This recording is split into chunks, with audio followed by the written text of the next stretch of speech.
दोस्तों, आज की हमारी वीडियो जनरल साइंस या एवरीडे साइंस के मुतालिक जो शॉर्ट क्वेश्चंस हैं उन पर मुश्तमिल है। तकरीबन ये 100 के करीब क्वेश्चंस हैं जिनके शॉर्ट आंसर्स हैं इस वीडियो में। इंशाल्लाह कोशिश करेंगे कि कितने इस वीडियो में कवर होते हैं, तो हो सकता है 2, 3 या 4 तक ये वीडियोस हमें बनानी पड़ेंगी। ये 100 के करीब ये क्वेश्चंस हैं जो मुख्तलिफ इम्तिहानों में जहाँ पे एवरीडे साइंस के मुतालिक सवाल पूछे जाते हैं, तो उनको ये कवर करने की कोशिश है और ये टाइम कंज्यूमिंग नहीं होगी इंशाल्लाह। क्विक रिव्यू के हवाले से या देखने थोड़े टाइम में कवर करने के हवाले से ये फ्रूटफुल होगी। तो कुछ टॉपिक्स ऐसे हैं जो हो सकता है मेरे लिए भी नए हों, तो बहरहाल ये साथ साथ देखते हैं इनको। पहला है what is scientific method. Scientific method क्या है? ये तो एक जनरल है कि the scientific method is a systematic approach to conducting scientific research. Scientific research जो होती है वो हाइपोथेसिस, एक्सपेरिमेंट्स और डेटा एनालिसिस पे ये मुश्तमिल होती है। तो इस पर इतना हम टाइम ज़ाया नहीं करते। जाते हैं नेक्स्ट सवाल पर। What is gravity. ग्रेविटी क्या है? Gravity is a fundamental force of nature that attracts objects with mass towards each other. अच्छा, ये पता है हमें कि ग्रेविटी क्या है। ज़मीन की तरफ जो चीज़ें आती हैं, ज़मीन का जो है ग्रेविटी जो है वो चीज़ों में अपना, जिसको आम तौर पे हम वेट कहते हैं, वो दरअसल ज़मीन की कशिश होती है, जिसे इंग्लिश में ग्रेविटी कहते हैं, उर्दू में कशिश शकल कहते हैं, जिसकी वजह से चीज़ें जो है नीचे की तरफ ज़मीन पर गिरती रहती हैं। ठीक है, नेक्स्ट पे जाते हैं। What causes seasons. सीजन्स किस तरह से होती हैं? Seasons are caused by the tilt of the earth's axis relative to its orbit. ठीक है, तो ज़मीन जो है वो रिवॉल्व करती है और रोटेट भी करती रहती है। तो रोटेशन ज़मीन की जो होती है, अपने महवर के गिर्द घूमना, और सूरज के गिर्द घूमने को रेवोल्यूशन कहते हैं। तो उसमें एक ज़मीन की जो रोटेशन है उसमें झुकाव है, टिल्ट है। ठीक है, झुकाव की वजह से जो है वो सीजन्स जो है वो अपना होते हैं। ठीक है, एक तो रेवोल्यूशन है, बेसिक सबब उसका क्या है? रेवोल्यूशन। जो ज़मीन जो सूरज के गिर्द घूमती है वो रेवोल्यूशन कहलाता है, वही मेन सबब है इसका मौसमों के तगय्युर का। लेकिन टिल्ट जो है तकरीबन उसमें एक झुकाव है 23.5 डिग्री, तो उसकी वजह से ज़मीन के मुख्तलिफ़ इलाक़ों पर मुख्तलिफ़ किस्म की जो है वो सूरज की रोशनी पड़ती है। तो सीजन्स में ये दोनों इन्वॉल्व हो जाते हैं। अच्छा, नेक्स्ट आते हैं what is the speed of light. The speed of light in a vacuum is approximately. अब हमने यहाँ पे क्या करना, ये फिगर ज़हन में रखनी है। 2,99,792 किलोमीटर्स पर सेकंड। ठीक है, अगर माइल्स में है तो 282 माइल्स।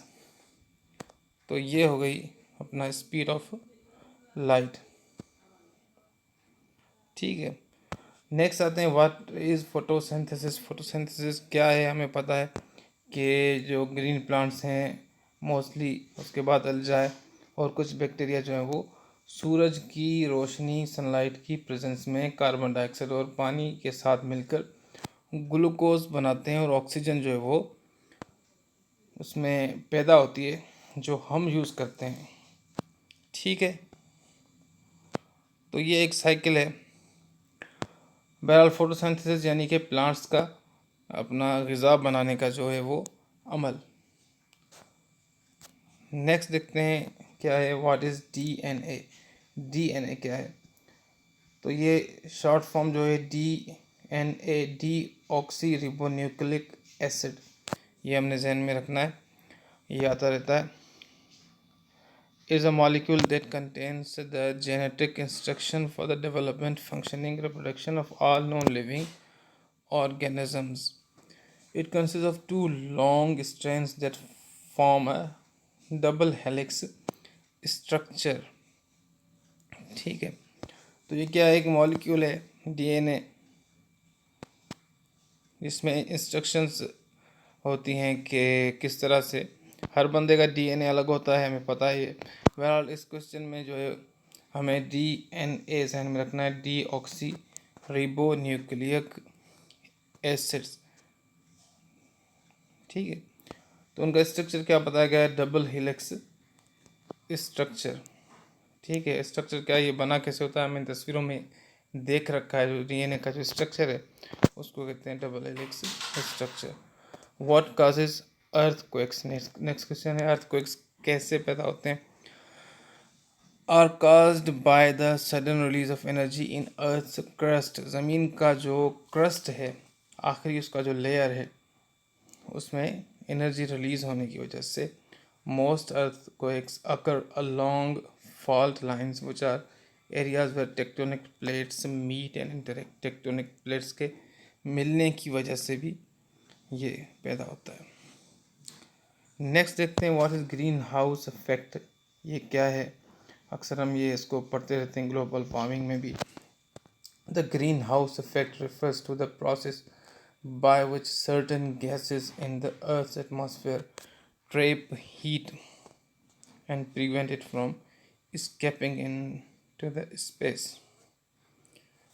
ठीक है, तो इसमें क्या होता है, ये हमें क्या बता रहे हैं कि अर्थ का जो एटमॉस्फेयर है, यानी हवाओं का गैसेस का जो लेयर है, वो हीट को ट्रैप कर लेता है। ठीक है, सनलाइट की जो हीट होती है उसको ट्रैप कर लेता है। जैसे कोई ब्लैंकेट हो, उस सूरज की रोशनी ब्लैंकेट के ऊपर आ जाती है तो वो उसमें जमा हो जाती है। बिल्कुल इसी तरह गैसेस के लेयर्स, एटमॉस्फेयर क्या क्या है, एटमॉस्फेयर गैसेस का लेयर है जो हमारे अर्थ के सराउंडिंग्स में है, तो वहाँ पे गर्मी जमा हो जाती है इन गैसेस में। तो ये इफ़ेक्ट क्या कहलाता है, green house effect. This effect is essential for maintaining a habitat temperature on Earth, but human activities have increased the concentration of greenhouse gases, leading to global warming. तो ये एक हद तक तो ये नेचुरल है, लेकिन यहाँ पे हमारे यहाँ जो कार्बन एमिशंस वगैरह होती हैं, मुख्तलिफ गैसेस जो होती हैं, वो उनकी वजह से ग्लोबल वार्मिंग की तरफ ये इनकी जो टेम्परेचर है वो राइज हो जाता है। नेक्स्ट देखते हैं, what is a chemical reaction. Chemical reaction क्या है। A chemical reaction is a process in which one और more substances reactants are converted into different substances through the rearrangement of atoms. Chemical reaction involve the breaking and forming of chemical bonds। ठीक है, इसको थोड़ा time देते हैं। Chemical reaction क्या है, एक प्रोसेस है जिसमें वन और more substances are converted into different substances. ठीक है, सिंपल है, दो चीज़ों में से कोई नई चीज़ बन जाए। ठीक है, एटम्स के रीअरेंजमेंट से एटम्स की जो तरतीब हो है, जो उसमें फ़र्क आ जाए। जैसे H2O हमारा पानी का जो मॉलिक्यूल है, अगर H2O में दो हाइड्रोजन के एटम्स हैं और एक ऑक्सीजन का है, अगर हम H2O2 कर देते हैं, कोई और मॉलिक्यूल बनाते हैं जिसमें देखते हैं जिसमें O1 की जगह पे 2 आ जाए, तो ये टोटली नई चीज़ आ जाएगी, जो मैं समझ पाया हूँ। बहरहाल केमिस्ट्री का मैं बंदा नहीं हूँ, तो कंफर्म कर लीजिएगा। What is the periodic table. Periodic table क्या है, हमें पता है, टाइम नहीं देते इसको।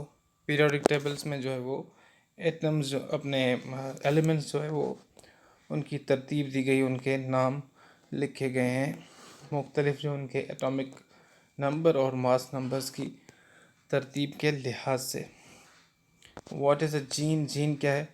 A gene is a segment of DNA that contains the instruction for building and maintaining a specific trait and characteristics in an organism।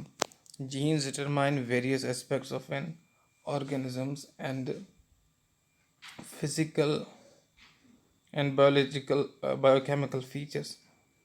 ठीक है, सॉरी मैं थोड़ा जल्दी जल्दी पढ़ गया इसको। दोबारा देख लेते हैं। जीन क्या है? सेगमेंट है डीएनए का। इसमें क्या होता है? इंस्ट्रक्शंस होती हैं for building and maintaining specific trait. Organism की जो कैरेक्टरिस्टिक्स हैं वो इसमें होती है। जीन्स क्या डिटरमाइन करती हैं, किस चीज़ का तयन करती हैं? Various aspects of N organisms physical and biochemical features. ठीक है, हम बहुत सी चीज़ें जो होते हैं वो जेनेटिकली इनहेरिट करते हैं। ठीक है, चलें क्विकली आगे देखते हैं। What is an atom? Atom क्या है? बेसिक यूनिट ऑफ मैटर है, न्यूक्लियस पे मुश्तमिल होता है और प्रोटॉन्स और न्यूट्रॉन्स इसमें होते हैं। ठीक है, इलेक्ट्रॉन्स भी इसका हिस्सा है। Atoms are the building blocks of all elements. सब चीज़ें जो हैं वो एलिमेंट्स जो हैं वो एटम्स के बने होते हैं और एटम्स मिलकर क्या बनाते हैं? मॉलिक्यूल्स बनाते हैं। ठीक है, हमने ये काफ़ी दोस्तों ने ये पढ़ रखा होगा, वेरी सिंपल, कि एटम के अंदर एक मरकज़ होता है, उसके अंदर न्यूट्रॉन होते हैं और फिर प्रोटॉन भी उसी के अंदर मौजूद होते हैं।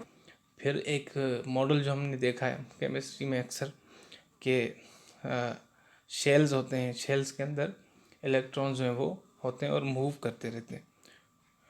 ठीक है, आगे देखते हैं। What is the water cycle? Water cycle क्या है?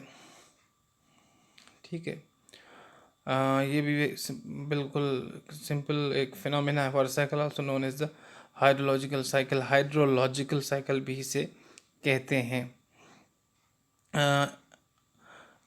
अच्छा, continuous movement of water on above and below the earth surface. पानी का जो है वो वेपर्स में चेंज होना और बादलों में तब्दील होना, फिर वापस आना, ये सिंपल है, एक वाटर साइकिल कहलाता है। तो इसमें होता क्या क्या है, प्रोसेस कौन कौन से होते हैं? एवेपोरेशन, पानी का वेपर्स में तब्दील होना। कंडेंसेशन, ठीक है, परसिपिटेशन, और उसके बाद जो है वो run of, and is vital for distribution of water resources on the planet. हमारे यहाँ जो पानी के रिसोर्सेज हैं वो उनके लिए ये बहुत ही ज़रूरी है।